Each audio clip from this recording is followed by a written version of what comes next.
Hello, in this video I want to show you when you get critical hits in Warhammer Age of Sigmar 4.0.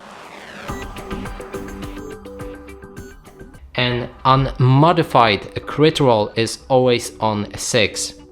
So if you make a roll and it requires you, or you have some benefits when you do the crit roll and you have a 6, then you can count it as a crit roll.